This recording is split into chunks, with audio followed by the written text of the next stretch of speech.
नमस्कार, आदाब, सत श्री अकाल। स्वागत करते हैं आपको प्लस 24/7 में।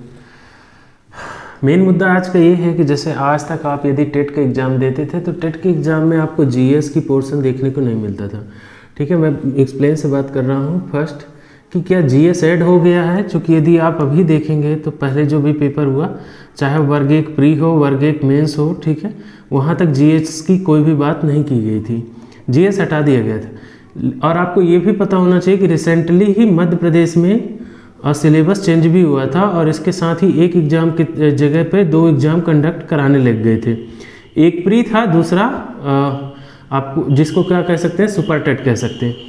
तो क्या क्या चेंजेज आया है, क्या एमपी में जीएस अनिवार्य हो गया है, ये कहाँ का बात है, तो एकदम एक्सप्लेन से बात करते हैं। फर्स्ट बात करते हैं सिलेबस का। तो सिलेबस का मतलब यदि आप कहा जाए तो पीआरटी टीचर के लिए, तो पीआरटी टीचर के लिए आपको पता है कि मध्य प्रदेश में अभी तक प्री के एग्ज़ाम कंडक्ट नहीं कराए गए। ठीक है, जिससे आप पुख्ता तौर पे नहीं कह सकते कि पीआरटी एग्ज़ाम में क्या एमपी में जीएस पूछा जाएगा या नहीं पूछा जाएगा। ठीक है, मामला कहाँ का है उसके बारे में भी बात करेंगे एक्सप्लेन से। लेकिन वर्ग 1 और वर्ग 2 की यदि बात करें, जिसको टीजीटी और पीजीटी बोलते हैं, तो इसकी प्री की एग्ज़ाम हो चुकी है। ठीक है, तो इसमें जो प्री की एग्ज़ाम हुई है तो वहाँ तक अभी इससे कोई भी बात नहीं हुआ है कि मतलब एग्ज़ाम कहाँ तक जैसे एग्ज़ाम जो भी टीजीटी और पीजीटी का हुआ है तो उसमें अभी तक जीएस की बात तो नहीं हुई थी पुराने सिलेबस के अनुसार। लेकिन नया सिलेबस में भी अभी तक जीएस, हाँ, यदि वर्ग 1 की बात करें तो वहाँ जीएस पूछा गया था, ठीक है, पहले। लेकिन जैसे ही सिलेबस चेंज हुआ है तो जीएस की कोई भी बात नहीं हुई। लेकिन न्यू टाइम पे जीएस की बात हुई है और जीएस ऐड हुआ है। ये अभी हाल का ही खबर जो निकल के आ रहा है ये है आपके उत्तर प्रदेश टीचर चयन आयोग का। ठीक है, तो इसमें प्रयागराज प्रदेश के जो प्रयागराज में अभी नया शिक्षा नीति बना है, एजुकेशन पॉलिसी, तो उसके तहत जो है जीएस ऐड किया गया। इसके पहले जीएस नहीं था। ठीक है, तो अभी की बात है, ये प्रयागराज में हुआ है, लेकिन एमपी में अभी ऐसा कोई भी बात नहीं है। ठीक है, मध्य प्रदेश के लिए नहीं है। तो बात करते हैं कि इसमें और क्या प्रॉफिट हो सकता है, क्या प्रॉफिट है इसमें और क्या लॉस है। तो देखिए, यदि आप टीचर बनने के लिए आगे आ रहे हैं ना, तो आपको ये होना चाहिए कि कहीं भी हो टीचर का जॉब मिलना चाहिए, चाहे मध्य प्रदेश हो, चाहे उत्तर प्रदेश हो, और चाहे बिहार हो, और चाहे राजस्थान हो। ठीक है, तो फर्स्ट तो यहाँ प्रधानाध्यापक की यदि मैं पोस्ट की बात करूँ तो लगभग 4512 पोस्ट है। और प्रवक्ता यानी पीजीटी की बात करूँ तो 22,254 पोस्ट है। और यदि सहायक अध्यापक जिसको टीजीटी बोलते हैं तो उसकी पोस्ट लगभग 71,684 पोस्ट है। तो प्रयागराज में इतना ज़्यादा है, पोस्ट भी अच्छा खासा है। यदि आप चाहते हैं तो आपका वेलकम रहेगा वहाँ। तो प्रदेश में 4,512 सहायता प्राप्त माध्यमिक विद्यालयों में प्रशिक्षित स्नातक टीटीटी की प्रवक्ता पीजीटी की भर्ती होने वाली है। ठीक है, उसके लिए जो नियमावली जारी हुआ है उत्तर प्रदेश में, उसमें अब 40 नंबर का जीएस होगा। जिसकी यदि हम बात करें तो आप देखेंगे बिहार का अभी जो भी टेट हुआ उसमें जीएस बहुत ही मस्ट था और सभी में लगभग जीएस की एग्ज़ाम हुई है। ठीक है, तो बिहार का जो पैटर्न है वही आ चुका है अब किसमें, आपके उत्तर प्रदेश में। तो उत्तर प्रदेश में भी जैसे जीएस अनिवार्य कर दिया गया है। तो यदि इसको बात करें कि कहाँ से कहाँ होगा, क्या सर जीएस का जो पोर्शन है ये जैसे जो टीजीटी हो गया, पीआरटी हो गया या कि पीजीटी हो गया, इसमें अलग अलग से हो गए, तो ऐसा नहीं है।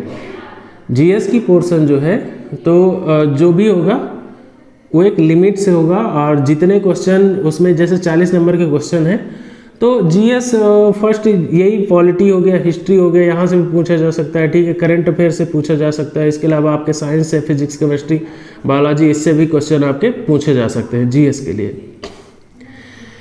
इसके अलावा जीएस का पोर्शन आप यदि किसी पार्टिकुलर स्टेट का दे रहे हैं तो वहाँ का भी पढ़ना पड़ेगा। जैसे उत्तर प्रदेश का दे रहे हैं तो उत्तर प्रदेश का जीएस आपको पढ़ना पड़ेगा।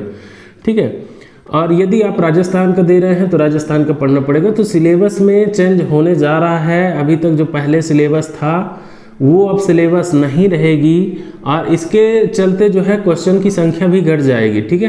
क्योंकि अभी का जो सिलेबस है, पहले उत्तर प्रदेश वो सिलेबस फॉलो करता था। जैसे अभी क्या होती है, सब्जेक्ट वाइज जो क्वेश्चन है वो पूछे जाते हैं 100 नंबर के, ठीक है। लेकिन पहले ये काम यूपी की जो टीजीटी पीजीटी एग्जाम होती थी वहाँ होती थी, लेकिन अब ये बदल चुका है। अब आपके बात करते हैं आपके फायदे वाली बात क्या है, ठीक है।